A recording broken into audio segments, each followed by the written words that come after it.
Hello बच्चों, मैं हूँ आपकी हिंदी टीचर अंजू मैडम और मेरे क्लास में आप सभी बच्चों का हार्दिक स्वागत है। बच्चों, हम लोग हिंदी साहित्य का इतिहास पढ़ रहे हैं। आज जो है प्रगतिवाद को पढ़ेंगे। जिन बच्चों ने द्विवेदी युग और छायावाद युग से संबंधित वीडियो को नहीं देखा है, उन सभी बच्चों से मेरा अनुरोध है कि वे डिस्क्रिप्शन बॉक्स में जाएं और लिंक को क्लिक करें, क्योंकि वहाँ पर मैंने इन दोनों वीडियो का लिंक दे रखा है। तो वे वीडियो को अच्छी तरह से देखें, समझें। तो चलिए प्रगतिवाद आरंभ करती हूँ। तो प्रथम विश्व युद्ध की समाप्ति यानी 1918 से लेकर द्वितीय विश्व युद्ध का आरंभ यानी 1939 ईस्वी तक का जो समय था, उस समय छायावादी काव्यधारा जो थी वह प्रमुख रूप से रही। यानी उस युग में छायावादी संबंधी काव्य रचनाएं ज़्यादा हुई, इसलिए उस समय या उस काल का नाम जो है छायावाद पड़ा। छायावाद के बाद का जो समय आता है वह है प्रगतिवाद। तो इसका जो आरंभ है, आप देखिए, प्रगतिवाद का आरंभ सन 1936 से माना गया है। तो देखिए, मैंने जैसे छायावाद में बताया था कि जैसे कि प्रथम विश्व युद्ध की समाप्ति यानी 1918 से ही अचानक छायावादी रचनाएं लिखनी शुरू हो गई और 1939 के बाद छायावादी रचनाएं एकदम विलीन हो गई, ऐसी बात नहीं है। कोई भी प्रवृत्तियां जो होती है, किसी भी युग की प्रवृत्तियां, वो बहुत पहले से चली आ रही होती है, लेकिन उस युग में वो प्रवृत्तियां विशेष रूप से अपना महत्व रखती है, इसलिए उस युग को हम लोग एक विशेष नाम से जानते हैं। यानी छायावादी काव्य प्रवृत्तियां जिस युग में विशेष रूप से रही वो युग छायावाद कहलाया।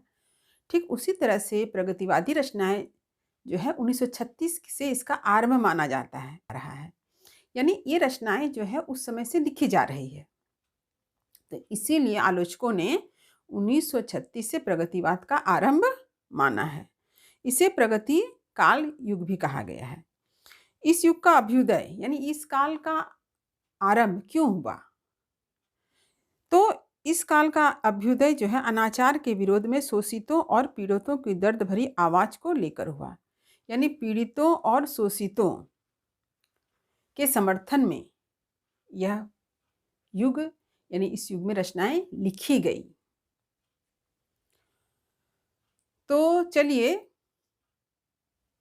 अब मैं आप लोगों को इस युग की क्या क्या खास प्रवृत्तियां हैं, क्या क्या मुख्य विशेषताएं हैं, उसे मैं बताती हूँ।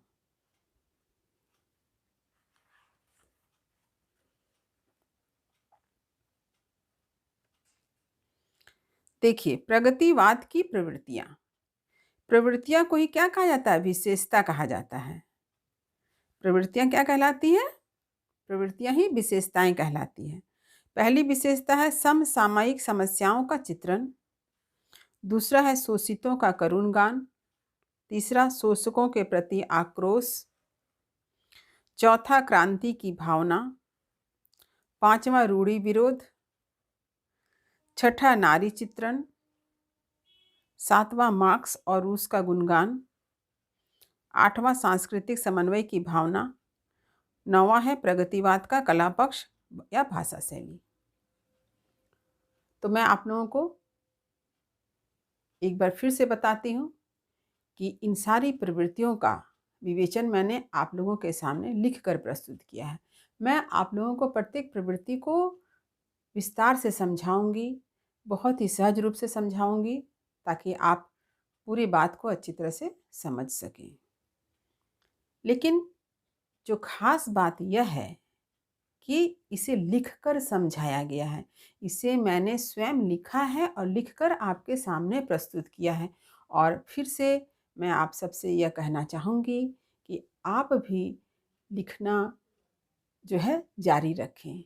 आप जब भी कुछ पढ़ें उसे लिखकर अवश्य देखें, उसे अपने कॉपी में अवश्य उतारें, क्योंकि इसके बहुत फ़ायदे हैं। जब आप लिखते हैं तो आपको शब्द कैसे लिखा जा रहा है, यानी शब्द संबंधी कोई त्रुटि आपसे ना होगी। इसका अभ्यास हो जाएगा, शब्द ज्ञान होगा, कुछ शब्द के अर्थ मालूम हो जाएंगे। इससे आपको परीक्षा में गलती नहीं होगी कि आप कोई उत्तर लिख रहे हैं तो आपका कोई शब्द गलत हो गया है, क्योंकि आपको लिखने का अभ्यास है, आपने किसी शब्द को बार बार लिखा है, जिससे क्या होता है वो शब्द जो है आपके मस्तिष्क में बैठ जाता है। तो आप लिखने का अभ्यास हमेशा बनाए रखें। तो चलिए आरंभ कर रही हूँ प्रगतिवाद की प्रवृत्तियाँ।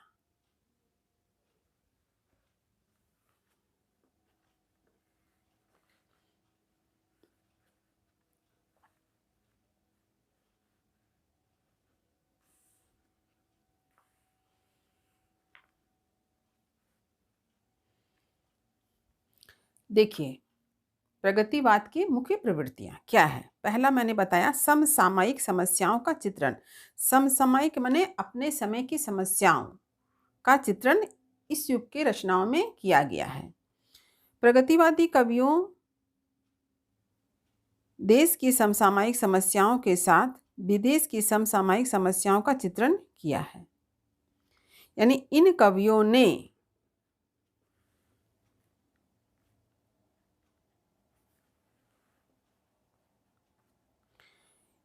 प्रगतिवादी कवियों ने देश की समसामयिक समस्याओं के साथ यानी अपने समय की समस्याओं के साथ साथ विदेश की समस्या यानी बाहरी देशों की समसामयिक समस्याओं का भी उल्लेख अपनी रचनाओं में किया है। भारत पाक विभाजन यानी भारत पाकिस्तान का विभाजन जब हुआ, कश्मीर समस्या, बंगाल का अकाल, महंगाई, बेरोजगारी आदि पर इन कवियों ने मार्मिक कविताएं लिखी हैं।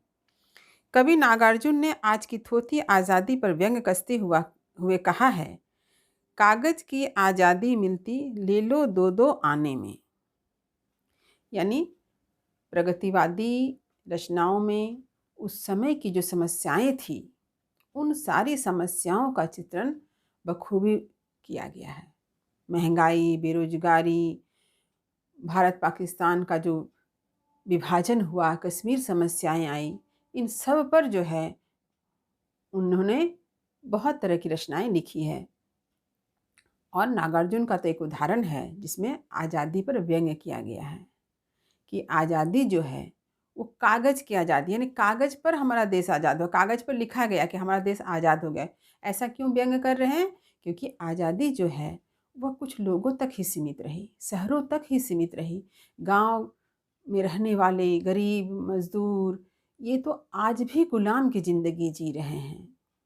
उनके ज़िंदगी में कोई आज़ादी नहीं है, उनके हिस्से कोई आज़ादी नहीं आई है। इसलिए उसने व्यंग करके कहा है, कागज की आज़ादी मिलती ले लो दो दो आने में।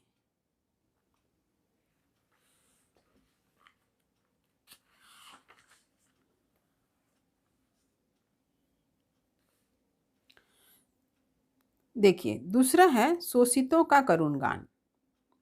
प्रगतिवादी कवियों के अनुसार हमारे समाज में आर्थिक विषमता फैली हुई है और यह समाज शोषक और शोषित दो वर्गों में बटा हुआ है। शोषित मानव जाति के लिए एक अभिशाप है। शोषित वर्ग अर्थात मजदूर, किसान आज के निर्मम शोषण की चक्की के पाटों में पिसती जा रही है। इन कवियों ने शोषितों दलितों की दीनहीन दशा का वर्णन करते हुए लिखा है, यह नस्ल जिसे कहते मानव कीड़ों से आज गई बीती, बुझ जाती तो आश्चर्य न था, हैरत है पर कैसे जीती। इसी प्रकार बंगाल के अकाल का दुखद चित्र भी प्रस्तुत किया है। किसने? कवि निराला ने। क्या है? बाप बेटा बेचता है भूख से बेहाल होकर, धर्म धीरज प्राण खोकर हो रही अनरीति बर्बर, राष्ट्र सारा देखता है। तो शोषितों का करुण गान। प्रगतिवादी कवियों ने समाज को दो वर्गों में बांटा। किस आधार पर? आर्थिक विषमता के आधार पर। एक वर्ग शोषक कहलाया, दूसरा शोषित। शोषक जो गरीबों का शोषण करता है, शोषित गरीब मजदूर किसान जिनका शोषण हो रहा है। तो यहाँ पर कवि ने ये बतलाया है कि किस प्रकार हमारा जो शोषित वर्ग है वह क्या है, शोषण की चक्की में इनका रात दिन शोषण हो रहा है। पूंजीवादी व्यवस्था जो है इनका शोषण कर रही है और उसकी दीनहीन दशा का जो वर्णन जो है कवियों ने अपनी रचनाओं में किया है। और ये जो उदाहरण दिया है कि ये जो किसान मजदूर जिसे हम मनुष्य कहते हैं, इनकी ज़िंदगी कीड़ों से भी बीती है, बीती है, कीड़ों से भी बदतर है। कभी कोई आश्चर्य लगता है कि अगर ये दीनहीन गरीब किसान जिनकी ज़िंदगी कीड़ों से बदतर है, ये अगर मर जाए, ये आश्चर्य की बात नहीं है। ये जिंदा कैसे है, ये बड़े आश्चर्य की बात है। ठीक इसी तरह से कवि निराला ने भी जब बंगाल के अकाल का वर्णन किया है, तो क्या कहते हैं कि इतनी भूखमरी फैल गई है अकाल के कारण कि पिता जो है अपने पुत्र को बेच दे रहा है। क्यों? भूख के कारण। अपने भूख के कारण वह अपने बेटे को बेच दे रहा है। लोग जो है धर्म को खो दे रहे हैं। चारों तरफ जो है भ्रष्टाचार, दुराचार फैल रहा है और यह देश चुपचाप देख रहा है। तो यहाँ पर मैंने जिन उदाहरणों का उल्लेख किया है, आप परीक्षा में भी इन उदाहरणों को अवश्य दें। अगली विशेषता जो है वह है शोषकों के प्रति आक्रोश। प्रगतिवादी कवियों का यह मानना है कि जब तक पूंजीवादी व्यवस्था बनी रहेगी तब तक शोषण का अंत असंभव है। इस प्रकार एक तरफ शोषितों के प्रति सहानुभूति और शोषकों के प्रति घृणा और आक्रोश व्यक्त किया गया है। आर्थिक विषमता को नष्ट करने के लिए पूंजीवादी व्यवस्था के प्रति आक्रोश व्यक्त करती हुई कवि दिनकर की कुछ पंक्तियां देखिए। क्या है पंक्ति? स्वानों को मिलता वस्त्र दूध भूखे बालक अकुलाते हैं, माँ की हड्डी से चिपक ठिठुर जाड़ों की रात बिताते हैं। युवती की लज्जा वसन बेच जब ब्याज चुकाए जाते हैं, मालिक जब तेल फुलेलों पर पानी सा द्रव्य बहाते हैं, पापी महलों का अहंकार देता मुझको तब आमंत्रण। यहाँ पर जो है जिस तरह से प्रगतिवादी कवियों ने शोषितों के प्रति अपनी सहानुभूति को व्यक्त किया है, ठीक उसी प्रकार जो है वो शोषकों के प्रति जो समाज में शोषण चक्र चला रहे हैं, उनके प्रति आक्रोश को, अपने क्रोध को, अपने गुस्सा को भी व्यक्त किया है। और उनका कहना है कि जब तक हमारे समाज में पूंजीवादी व्यवस्था बनी रहेगी, हमारे देश में शोषण चक्र जो है चलता रहेगा। यानी शोषण को समाप्त करने के लिए पूंजीवादी व्यवस्था का अंत होना अत्यंत आवश्यक है। इसलिए इनकी रचनाओं में शोषकों के प्रति जो है घृणा और आक्रोश की भावना देखने को मिलती है। और यहाँ पर उन्होंने दिनकर की जो पंक्तियाँ हैं, कुछ पंक्तियों को उदाहरण स्वरूप मैंने यहाँ पर प्रस्तुत किया है। तो आप जब भी उत्तर लिखें, ऐसे ही कुछ उदाहरणों को अवश्य लिखें। अगला है क्रांति की भावना। क्रांति अर्थात परिवर्तन। क्रांति का अर्थ क्या कहा जाता है? बदलाव, परिवर्तन। तो ये क्रांति की भावना क्यों? क्योंकि ये जो प्रगतिवादी कवि थे, देखिए नाम से प्रगति यानी आगे बढ़ना, प्रगति आगे की ओर बढ़ना, उन्नति। ये समाज में बदलाव लाना चाहते थे ताकि समाज जो है उन्नति कर सके, समाज आगे बढ़ सके। तो ये जो प्रगतिवादी कवि थे, ये क्रांति के प्रलयंकारी स्वरों का आह्वान करता है, जिसमें जीर्ण शीर्ण परंपराएं सदा के लिए विलीन हो जाएं। उदाहरण के लिए बालकृष्ण शर्मा नवीन की पंक्ति है, कभी कुछ ऐसी तान सुनाओ जिससे उथल पुथल मच जाए। यानी ये जो प्रगतिवादी कवि थे, इस समाज की पुरानी परंपराएं, टूटी फूटी जो परंपराओं को हम ढोते चले आ रहे हैं और अपने जिंदगी को बद से बदतर बना दे रहे हैं, ऐसी परंपराओं को तोड़ देने की बात करते हैं, समाप्त कर देने की बात करते हैं। आज कोई व्यक्ति जो गरीब किसान मजदूर है, वो क्या कर रहा है? वो पुरानी परंपराओं को ढो रहा है और उन्हीं पुरानी परंपराओं के नाम पर उनका शोषण हो रहा है। इसीलिए कवि चाहते हैं कि ऐसी पुरानी परंपराएं, जीर्ण शीर्ण परंपराएं क्या हो, समाप्त हो जाए। और इसीलिए कवि का ये कहना है कि कवि कुछ ऐसी तान सुनाओ, यानी कवि कुछ ऐसी रचनाएं लिखो, कुछ ऐसी उत्साहपूर्ण, प्रगतिपूर्ण रचनाओं का निर्माण करो जिससे पूरे समाज में बदलाव आ जाए, उथल पुथल मच जाए।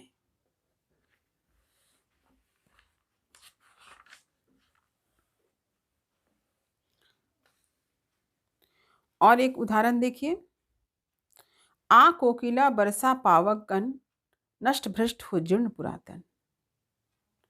यानी कोयल, कोयल की जब कूक होती है, वो क्या होते नए उन्हें बसंत के आगमन की सूचना देती है ना। तो इसीलिए कहा जा रहा है कि कोकिला यानी कोयल से कहा जा रहा है कि तुम पावक कण बरसाओ, आग का कण, जिससे क्या हो, जो भी कुछ पुराना हो वो नष्ट भ्रष्ट हो जाए, समाप्त हो जाए और नवीनता का संचार हो। देखिए अगली विशेषता है रूढ़ि विरोध। तो इन कवियों ने धर्म को अफीम का नशा कहा है। उसे ईश्वर की सत्ता, आत्मा, परलोक, भाग्यवाद, धर्म, स्वर्ग, नर्क आदि पर विश्वास नहीं है। वह मनुष्य को मनुष्य के रूप में देखना चाहता है। इन्होंने अंधविश्वासों, मिथ्या परंपराओं और रूढ़ियों पर प्रखर प्रहार किया है। उनका कहना है, किसी को आर्य अनार्य, किसी को यवन, किसी को हून यहूदी द्रविड़, मनुज को मनुज न कहना आह। यानी रूढ़ि विरोध। रूढ़ि यानी जो परंपराएं होती उन्हीं को रूढ़ि कहा जाता है। तो इन कवियों ने, प्रगतिवादियों कवियों ने धर्म को क्या माना, अफीम का नशा। लोग किसी का शोषण धर्म के नाम पर ही ज्यादा करते हैं, इसलिए इन कवियों ने इसका विरोध किया है। इन्होंने भाग्यवाद को नहीं माना, धर्म, स्वर्ग, नर्क किसी चीज को इन्होंने अहमियत नहीं दी, क्योंकि हमारे समाज में स्वर्ग के नाम पे, नर्क के नाम पर, भाग्य के नाम पर, धर्म के नाम पर, परलोक के नाम पर ही लोगों को ठगा जाता है, लोगों पर जुल्म किया जाता है, लोगों को लूटा जाता है, लोगों पर अत्याचार किया जाता है, उनका शोषण किया जाता है। और ये गरीब जो होते हैं इन्हीं के भरोसे जो है अपना ज़िंदगी गुजार देते हैं, भाग्य के सहारे। तो इसलिए इन कवियों ने इनका विरोध किया है। और वो भेदभाव नहीं चाहते, ये कवि जो हैं भेदभाव नहीं चाहते, ये कवि जाति पाति नहीं चाहते, ऊंच नीच को मिटाना चाहते हैं। ये मनुष्य को मनुष्य रूप में स्थापित करना चाहते हैं। वे चाहते हैं किसान मजदूर ये भी एक मनुष्य हैं, इन्हें समाज में मनुष्य के रूप में प्रतिष्ठा मिले। इसलिए उन्होंने कहा है कि किसी को हम आर्य कहते हैं, किसी को अनार्य कहते हैं, किसी को हून कहते हैं, किसी को द्रविड़ कहते हैं, किंतु मनुष्य को मनुष्य नहीं कहते हैं। ये कितनी बड़ी विडंबना है। अगला है नारी चित्रण। देखिए, इन कवियों ने मजदूरों, किसानों की भांति ही नारी को सदियों से शोषित माना है। नारी सदियों से सामंतवाद की कारा में पुरुष दासता की लौ श्रृंखलाओं में बंदिनी की तरह है। पुरुष की दृष्टि में उसमें आत्मा की ज्वलता एकदम विलुप्त हो गई है।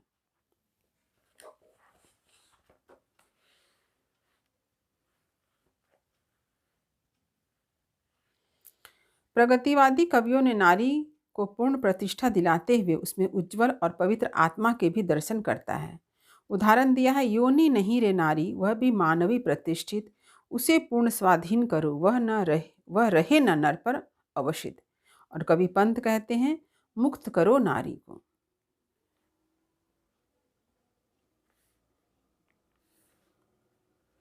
देखिए यहाँ पर जो है इन कवियों ने जिस तरह से किसान मजदूरों को शोषित माना है, ठीक नारी को भी शोषित माना है, क्योंकि ये सदियों से पुरुषों द्वारा उपेक्षित है, शोषित है। इसलिए वो चाहती है कि उसे भी मुक्ति मिले, क्योंकि नारी की जो आत्मा की ज्वलता जो है वह एकदम विलुप्त हो गई है।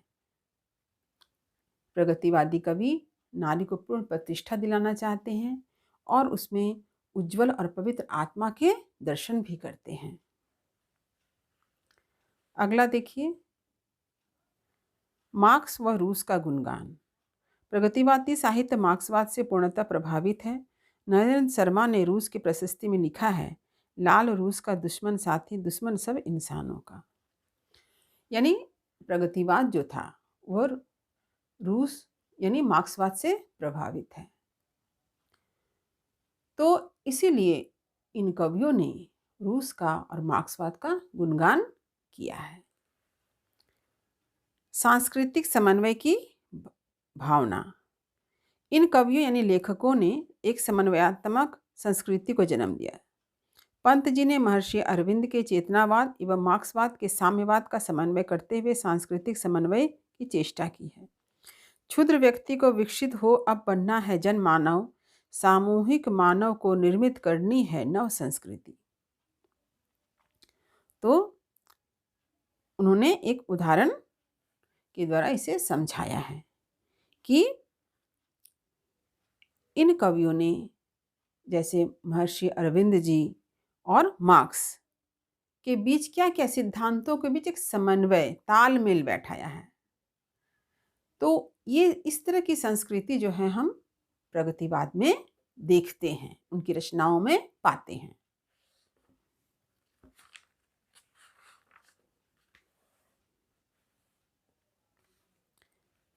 देखिए, अगला है प्रगतिवाद का कला पक्ष, यानी कला पक्ष के अंतर्गत भाषा शैली दोनों ही आते हैं। तो प्रगतिवादी कवियों ने खड़ी बोली हिंदी में कविताओं का सृजन किया। इनका लक्ष्य भाषा को सुबोध और सरल बनाना था। लोकगीतों की शैली में नई धुनों की सृजना की गई, छंद के बंधन खोल दिए गए, अलंकार के क्षेत्र में रूढ़ उपमान का परित्याग किया गया, नवीन रूपक उपमान एवं प्रतीकों को अपनाया गया। पंत ने कहा, तुम वहन कर सको जन जन मेरे विचार, वाणी मेरी चाहिए, तुम्हें क्या अलंकार। तो प्रगतिवादी कवियों ने खड़ी बोली में काव्य लिखा, इनकी भाषा जो खड़ी बोली ही है, लेकिन इन्होंने छंद के बंधन को स्वीकार नहीं किया। इन्होंने मुक्त छंद का प्रयोग किया है और एक परंपरा में जो चले आ रहे उपमान थे उनका भी इन्होंने परित्याग किया है। नए रूपक, नए उपमान, प्रतीकों को इन्होंने अपनाया है। तो ये जो सारी जो विशेषताएं हम देख रहे हैं, ये कहाँ के देख रहे हैं? प्रगतिवाद के कवियों की भाषा शैली में हम देखते हैं। तो उम्मीद करती हूँ कि प्रगतिवाद जो है ये आपको अच्छी तरह से समझ में आया होगा। मैंने यह कोशिश की है कि मैं आपको हमेशा की तरह लिख कर हर बात को समझाऊं। इसलिए मैं आप लोगों के सामने खुद सारी बातों को लिखकर प्रस्तुत करती हूँ, क्योंकि मैं यह सोचती हूँ कि आप भी मेरा अनुसरण करें। मेरी यह इच्छा है आप भी लिखने का अभ्यास करें। इसीलिए मैं हमेशा लिखकर आपके सामने हर बात को लाती हूँ, चाहे वह कविता का अर्थ हो, कहानी का सारांश हो, या फिर व्याकरण हो, या फिर हिंदी साहित्य का इतिहास हो। मैं चाहती तो मैं यूं ही आप लोगों को समझा सकती थी, लेकिन मुझे ऐसा लगता है कि सिर्फ समझा देने से ही मेरा जो है कार्य पूरा नहीं होगा, मेरा उद्देश्य पूर्ण नहीं होगा। मेरा उद्देश्य तभी पूर्ण होगा जब आप मेरी तरह ही लिखें और पढ़ें, क्योंकि पढ़ाई के साथ लिखाई, यानी पढ़ना लिखना, इन दोनों का अटूट संबंध है। इस बात को आप अच्छी तरह से समझें। आप देखेंगे सफलता आपके पीछे पीछे आएगी, आपको पूरा विषय जो है अच्छी तरह से याद हो जाएगा। तो वीडियो को लाइक करें, शेयर करें, कमेंट तो अवश्य करें। जो बच्चे नए हैं वो चैनल को सब्सक्राइब करना ना भूलें, ताकि नए वीडियो का नोटिफिकेशन उनको तुरंत मिल सके। तब तक पढ़ते रहिए, जीवन में आगे बढ़ते रहिए। एक नए वीडियो के साथ फिर आपसे मुलाकात होगी। मेरी शुभकामनाएं आप सभी बच्चों के साथ है। धन्यवाद।